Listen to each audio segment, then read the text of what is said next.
esta serie está sustentada en Apocalipsis 1:8. Yo soy el Alfa y el Omega, el principio del fin, dice el Señor, el que es, el que era y el que ha de venir, el Todopoderoso. Él era es nuestro énfasis en este día. Y esto no habla de algo anticuado, porque por ahí uno puede pensar que estamos haciendo referencia a algo anticuado.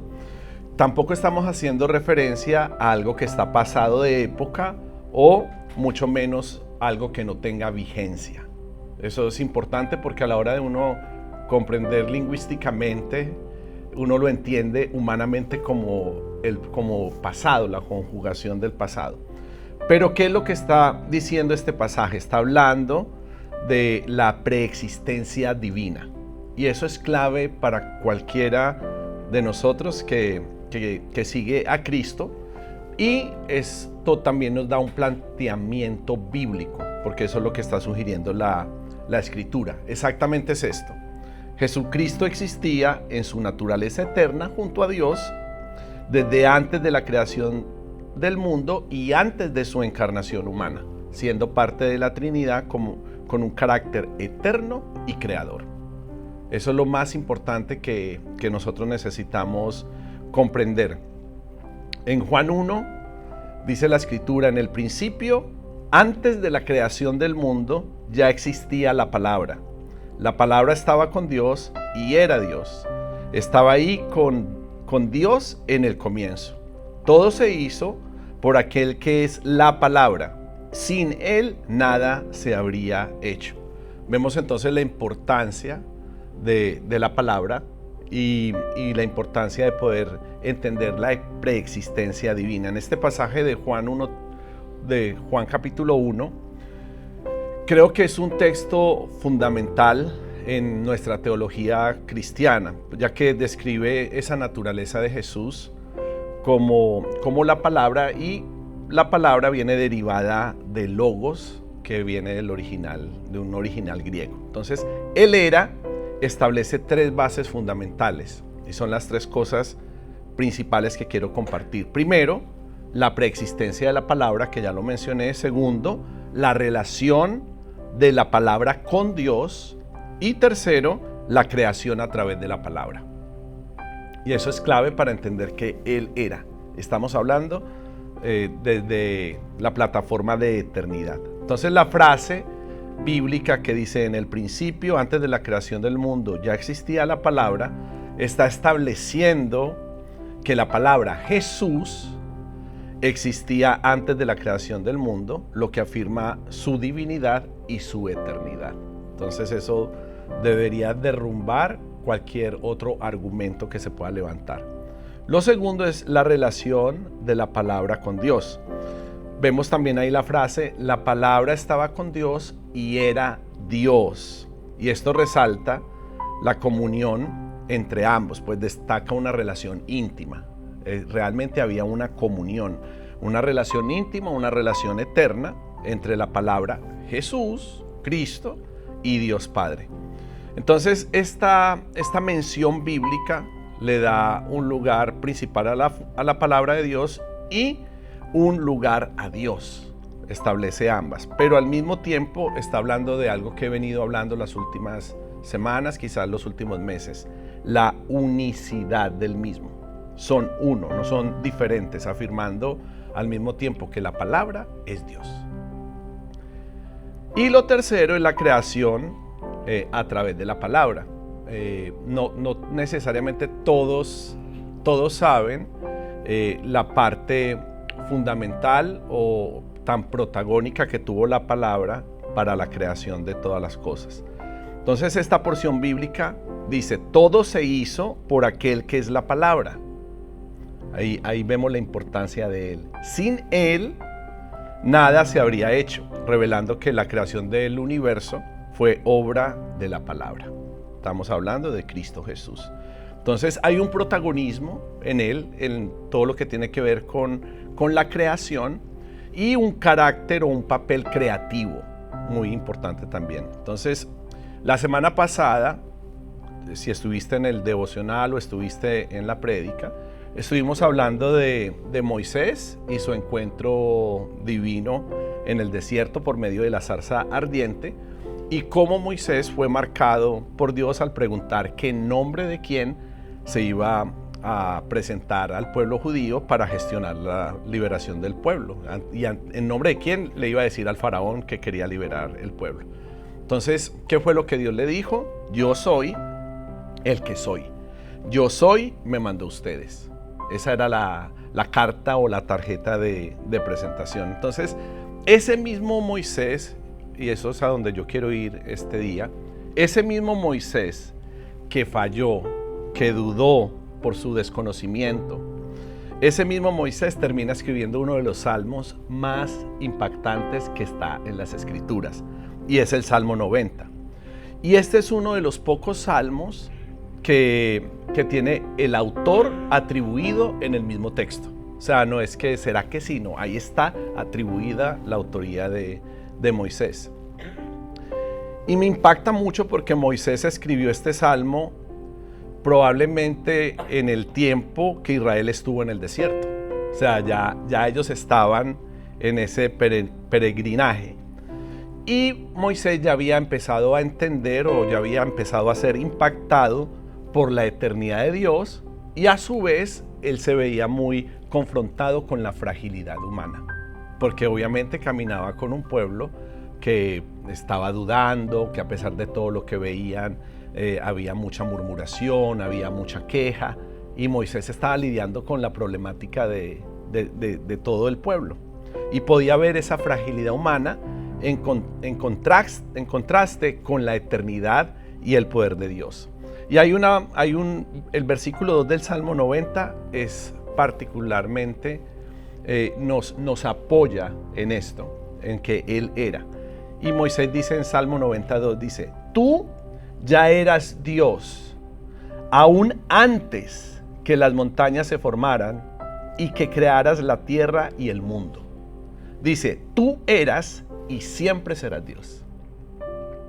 Entonces es importante entender que al Dios que adoramos, al Dios que servimos, no es una entidad que de repente apareció en la historia de la humanidad, o un tema de moda, o un tema de que, bueno, hay que creer en algo. No, la eternidad de Dios está marcada por la historia, y Él era. Sí, la semana pasada hablamos, Él es, y dijimos por qué era lo primero antes de cualquier cosa, pero Él era también, crea un fundamento y una base para que nosotros podamos sostener nuestra espiritualidad de una manera mucho más sólida. Y aquí en el Salmo 90 vemos como el versículo declara que Dios existía antes de la creación del mundo y de todo lo que conocemos. Estaba ahí. La frase tú ya eras Dios está subrayando eso que estoy mencionando, la preexistencia de Dios. Es decir, Él no tiene principio ni fin. Y la mención las montañas y la tierra del mundo no están ahí tampoco por casualidad. Eso destaca la grandeza de la creación de Dios y también su poder. Entonces, ¿qué es lo más grande que uno puede ver? Cuando uno va a lugares montañosos, uno ve las montañas y es muy impactante. Y si vas a un lugar donde hay mar, ver la inmensidad del mar es también demasiado impactante. A mí me ministran ambos paisajes. Me gusta, si veo montañas, feliz viendo montañas.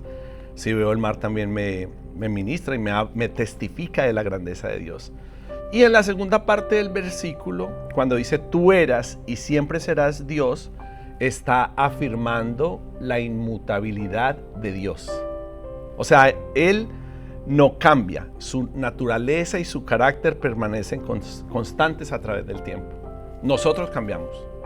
Nosotros depende las ganas que tengamos, nos movemos. A veces queremos, a veces no queremos, hay veces adoramos con intensidad, hay veces adoramos como mecánicamente.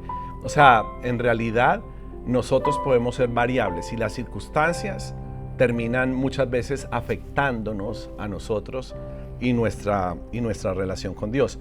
Pero tú eras y siempre serás Dios, reafirma esa inmutabilidad.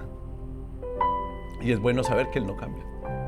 También crea confianza y conexión. Entonces esa preexistencia divina hace un planteamiento bíblico importante que nos permite a nosotros tener mucho más carácter y solidez, entendiendo que Él era desde antes de la creación del mundo y antes de su propia encarnación humana. O sea, no fue que el niño Jesús nació ahí, recién nació el niño Jesús.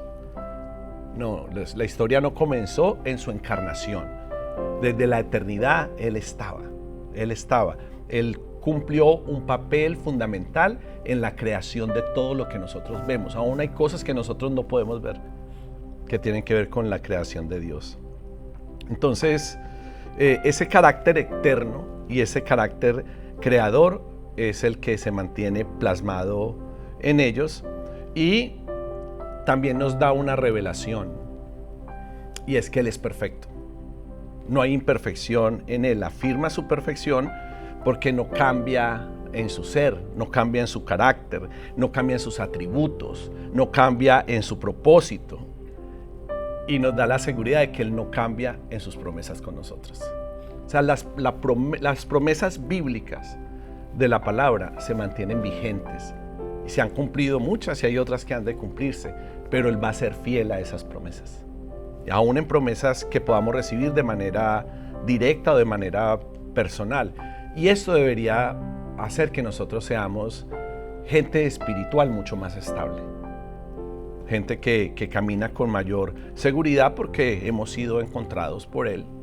Y aunque el mundo cambia, los gobiernos cambian, la economía cambia, todo está cambiando constantemente, Dios es el mismo ayer, hoy y siempre.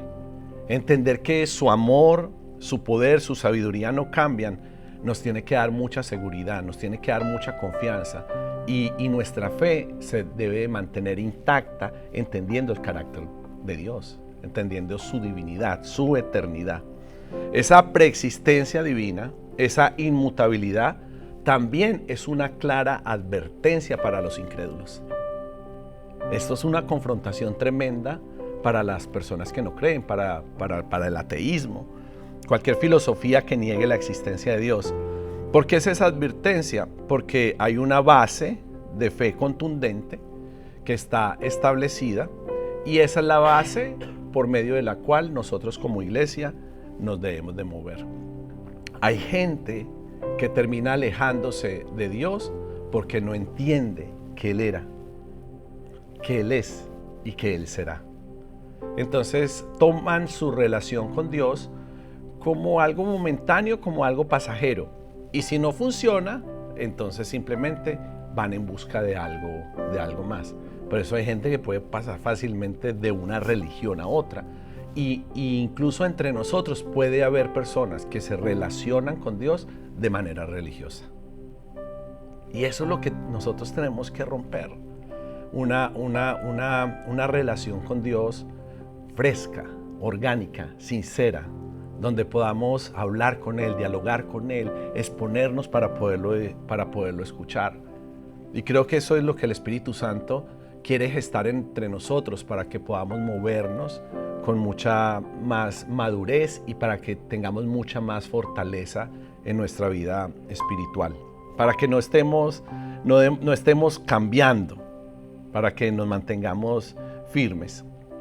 Nosotros vemos que hay una secuencia de tiempo en el relato bíblico, y también hay un triste protagonismo de la humanidad de las personas, de la carne y de la fragilidad humana, que fue lo que encontró Moisés. Se encontró ante la magnificencia del Dios Todopoderoso y pudo ver las falencias y las debilidades humanas. Y eso está muy presente. Y no solamente en la gente del mundo, aún en el mismo pueblo de Dios, porque yo no sé usted, pero fallamos repetidas veces. Claro, hay fallas de fallas, pero muchas veces Dios nos termina confrontando, alineando, guiando, pidiendo cosas que pueden estar más alineadas en nuestras vidas y para poder vivir en su voluntad. Entonces, a pesar de que se trata de fe, una vida espiritual, una relación íntima con Dios, el pecado siempre va a ser un arma que se opone constantemente para que nosotros caminemos en su voluntad. Entonces es algo que no podemos desechar. Tenemos que hablar del pecado. Hay mucha gente que, yo veo mucha gente, sobre todo en redes sociales se ve, mucha gente que dice, en mi iglesia no hablan del pecado. Porque se empezó a crear como, no sé, como que no queremos herir la susceptibilidad de las personas, no se quiere confrontar directamente el pecado en las personas, porque claro, viene alguien emocionado, se encuentra con la espiritualidad, se encuentra con la presencia de Dios y eso le gusta, le atrae, le impacta. Pero cuando se empieza a confrontar el pecado en las personas, se siente rechazado. ¿Por qué? Porque la gente no está dispuesta a dejar su manera de vivir. No todo el mundo está dispuesto. Entonces el pecado el pecado no te deja caminar en la voluntad de Dios. Pero cuando Dios empieza a confrontar el pecado, es como que el Hijo de Dios empieza a ser acorralado. Dice, bueno, y entonces me va a tocar tomar una decisión. O sigo practicando esto que me mantiene alejado de su voluntad, no del amor de Dios. Dios nos sigue amando, pero me mantiene alejado de la voluntad de Dios, o voy a ceder para que la presencia de Dios realmente me cambie, me molde y me transforme. Entonces, en Juan 8, más o menos desde el versículo 21, Jesús empieza a predicarle a los fariseos y está animando a todos los seguidores ahí en ese relato a que sean fieles, a que sean verdaderos ante las enseñanzas que les está dando, y enfatiza y hace una declaración muy poderosa que repetidas veces los predicadores utilizamos: la verdad os hará libres. Entonces Jesús viene con este relato, con esta predicación, y ellos se sienten ofendidos. Los fariseos, las personas que están oyendo a Jesús, se sienten ofendidos, porque cuando hay pecado y la verdad se expone, hay dos cosas: o te hace libre o te ofendes. Y entonces, así como popularmente hay un dicho, una frase también muy famosa, todos los fariseos empezaron a decirle a Jesús: ¿Usted no sabe quién soy yo? ¿Acaso usted no sabe quiénes somos nosotros? ¿No sabe el linaje del que venimos nosotros? Y los fariseos empiezan a rechazar esas palabras de Jesús, porque contrario a ellos ser sensibles a lo que estaban recibiendo, ellos empezaron a sacar su linaje, a hablar de reputación familiar, a decir que ellos eran descendientes de Abraham, como diciendo, nosotros sabemos de dónde venimos. ¿Cómo tú vas a venir a confrontar esas cosas? Nosotros nunca hemos sido esclavos de nadie. Dice, imagínate, qué rápido se olvidaron de la esclavitud ante el pueblo egipcio. Nosotros nunca hemos sido esclavos. No podían reconocer que habían áreas en su vida que necesitaban ser liberadas. O sea, cuando siempre que estoy como oyente, siempre que estoy allí, aun cuando estoy predicando, yo siento que Dios está a través de su palabra exponiendo áreas en nuestras vidas en donde uno dice: Señor, ayúdame. Espíritu Santo, libérame. Necesito una intervención tuya. Necesito que intervengas en mi vida. Pero ellos no estaban dispuestos a eso. Su egocentrismo, su vanidad religiosa, todo producía un rechazo ante la palabra de Dios y ante lo que se estaba exponiendo. Entonces Jesús se mantuvo firme confrontando el pecado y les contestó, les dijo: yo les digo la verdad, todo el que comete pecado es esclavo del pecado, y el pecado no le permite ser miembro permanente de la familia. Pero un hijo sí forma parte de la familia para siempre. O sea, está confrontando su identidad de una manera muy radical, y la Biblia registra que esa palabra estaba generando rechazo y odio en el corazón del pueblo de Dios, y ellos seguían refutando. O sea, había una pugna en el diálogo, y les dijo algo que es muy fuerte: si ustedes realmente fueran hijos de Dios, seguirían su ejemplo, las enseñanzas que Él dio, pero en cambio procuran matarme. Parece que entre los fariseos no solamente estaban refutando, sino que en el corazón decían: yo me le voy a lanzar, atájeme que lo quiero es matar, porque despertaba realmente ese odio. Y Jesús les dijo, lo que oí de Dios, la verdad que oí de Dios, Abraham nunca hizo lo contrario, sino que se sujetó a la verdad y vivió esperando las promesas. Entonces, les está diciendo, si realmente Dios fuera su papá, ustedes amarían lo que están escuchando. Esto no produciría un rechazo en los corazones. Y Jesús entonces les dijo, es que yo no estoy aquí parado por mi propia cuenta. Es que yo no me paré aquí por mi deseo.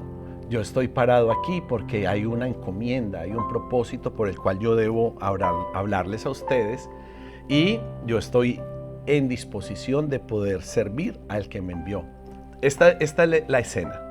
1200 o 1400 años antes, Moisés empezaba a tener una revelación de la eternidad de Dios cuando se encontró en la zarza, y él escucha en medio de la presencia de Dios cuando él dice, yo soy el que soy, yo soy Dios, yo soy mejor. Y Moisés empieza a tener eso. Pero ahora aquí vemos a Jesús confrontando a los fariseos, promedio de 1200, 1300, 1400 años después, los está confrontando por su frialdad, por su falta de amor, y les está diciendo, ustedes han sido indiferentes a las enseñanzas que han recibido, y por eso no han podido ser libres de la atadura del pecado. Entonces, literalmente en la Biblia registra cuando Jesús les dice, ustedes son hijos del diablo. Imagínate. Y dicen que uno predica fuerte. Y así le decía a Jesús, dice, no, usted es muy rudo, pastor, o sea, métale amor, y como Jesús, hijo del diablo. Porque así era, y con sus discípulos más cercanos, cuando venían y le decían algo que no provenía del corazón de Dios, le decía, apártate de mí, Satanás. Y los amaba.